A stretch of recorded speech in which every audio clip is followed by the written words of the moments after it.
চুরি যাওয়ার মানে হিউজ চুরি যাওয়ারই হয়। আগ্রহশীল যারা তারা যদি চিন্তা করেন তাহলে পরে আমি মনে করি যে রেলের অবস্থার পরিবর্তন হইতে পারবে।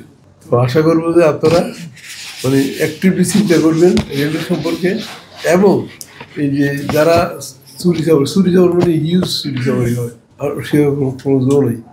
তো তারা যদি এই চুরি যাওয়ারি বন্ধ করা যায় এবং যদি ইনশাল্লাহ একটু অ্যাক্টিভলি যদি কাজ করে, কত একটা স্টেশন রেলের অনেক বড় সেক্টর, বড় উৎপাদনের সবচেয়ে বড় সেক্টর এটা, কিন্তু সেখানে যদি একজন স্টেশন মাস্টারের জন্য অথবা একজন খুব চতুর্থ শ্রেণীর একজন কর্মচারীর জন্য একটা স্টেশন পুরো বন্ধ হয়ে আছে, কিন্তু সেখানে এই বন্ধ যে হয়ে আছে, সে বন্ধ হওয়ার পরে এটাকে অ্যাক্টিভ করতে হবে, এই চিন্তাটা যারা দোজভার ইন রেসপন্সিবিলিটি আছে তারাও করে না, আমরাও করি না, যেখানে পড়ে আছে।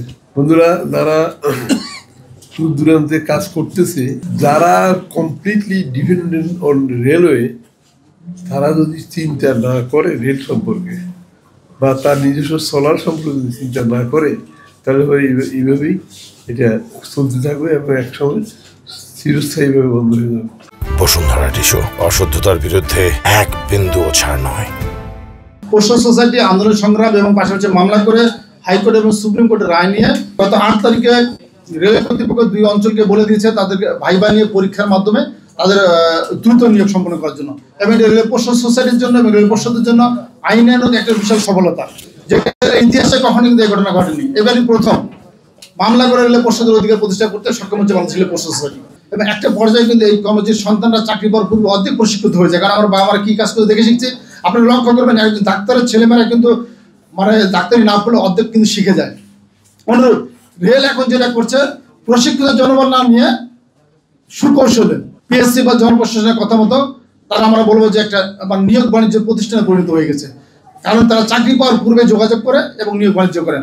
পাশাপাশি রেলের যে জনবল নিয়োগ করবে, আউটসোর্সিং লোক নেবে, টিএলএর লোক নেবে, বা বেতন দিবে কি দিবে না, সমস্ত অর্থ মন্ত্রণালয় নিয়ন্ত্রণ করছে। অথচ রেল এক সময় ছিল সংসম্পন্ন প্রতিষ্ঠান, একমাত্র টাকশাল ছাড়া রেলের সমস্ত কিছু রয়েছে, মেডিকেল রয়েছে, শিক্ষা প্রতিষ্ঠান রয়েছে, সবই রয়েছে। আজকে রেলের কর্মচারী এবং তার সন্তানরা শিক্ষা থেকে বঞ্চিত হচ্ছে, কারণ শিক্ষা ব্যবস্থা দুর্বল হয়ে গেছে। চিকিৎসা, রেলের হাসপাতালগুলো নিজের রোগীতে পরিণত হয়ে গেছে, শিক্ষা প্রতিষ্ঠানের শিক্ষার মান নষ্ট হয়ে গেছে।